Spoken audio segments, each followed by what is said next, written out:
Parliament की गतिविधि को अवरोधित किया जा रहा है, पार्लियामेंट को में फंक्शनल पार्लियामेंट नहीं हो पा रहा है, कोई काम करने नहीं दिया जा रहा है। जो यात्रा राहुल गांधी भी कर रहे हैं उसके पीछे की मंशा क्या है, घुसपैठियों का किस प्रकार से इस्तेमाल करना है, यही राहुल गांधी और कांग्रेस पार्टी करती रही। हिंदुस्तान की फर्जी नागरिकता की सर्टिफिकेट लेकर हिंदुस्तान में वो तय करे कि राज किसका होगा, यह हिंदुस्तान नहीं होने देगा। उसके आड़ में तुष्टीकरण की राजनीति करना राहुल गांधी और विपक्षी दल बंद करें। देखिए, विगत कुछ दिनों से जिस प्रकार का व्यवहार कांग्रेस पार्टी और कुछ अपोजिशन दलों का रहा है, खास करके SIR के मुद्दे को लेकर, बिहार के चुनाव को लेकर, यह पूरा हिंदुस्तान देख रहा है।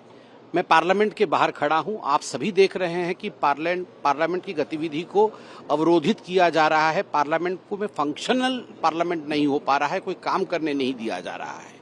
इसके पीछे की मंशा क्या है? जो यात्रा राहुल गांधी भी कर रहे हैं उसके पीछे की मंशा क्या है? इसके पीछे की मंशा केवल एक ही मात्र है और वह मंशा है किस प्रकार से घुसपैठियों को बचाया जाए।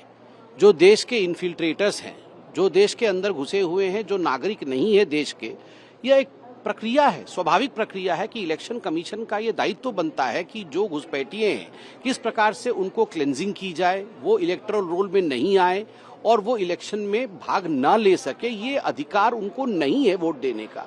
घुसपैठियों के माध्यम से किस प्रकार से चुनाव जीतना है, घुसपैठियों का किस प्रकार से इस्तेमाल करना है, तुष्टीकरण की राजनीति को किस प्रकार से आगे बढ़ाना है, यही राहुल गांधी और कांग्रेस पार्टी करती रही है। और संवैधानिक संस्थाओं को गाली देने का इनका रिकॉर्ड पुराना है।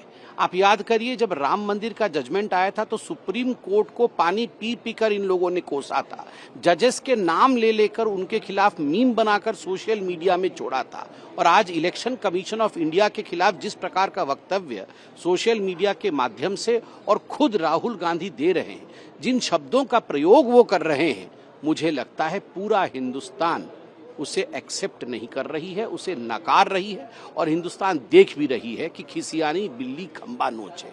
और एक बात बिल्कुल स्पष्ट रूप से देश जानता है कि हम घुसपैठियों के साथ खड़े नहीं हैं।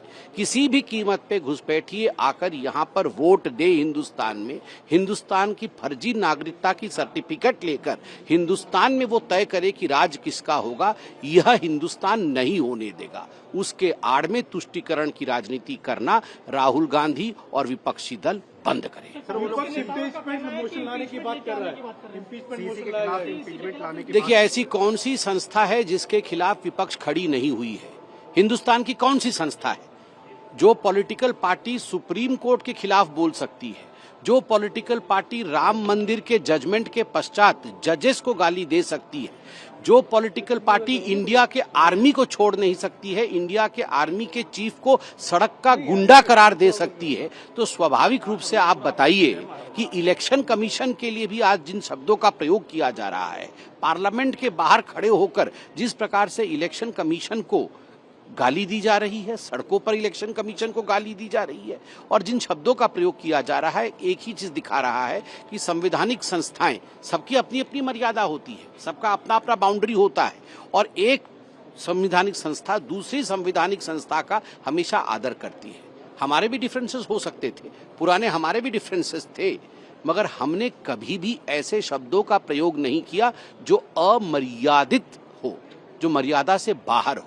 अमर्यादित शब्दों का प्रयोग करना और जिस प्रकार के आक्रमण को वो कर रहे हैं, ये कहीं न कहीं दिखाता है कि राहुल गांधी और कांग्रेस पार्टी फ्रस्ट्रेशन में है और उनका एक ही ध्येय है, किसी भी कीमत पे हमें सत्ता मिलना चाहिए। यदि हमारे परिवार को सत्ता नहीं मिलता है तो हम किसी को भी खींच के सड़क के बीच में लाएंगे, उसके विरुद्ध अनर्गल बोलेंगे, उसको गाली करेंगे, और किसी भी कीमत पर हमें सत्ता चाहिए। मगर जनता जनार्दन है, सब समझती है।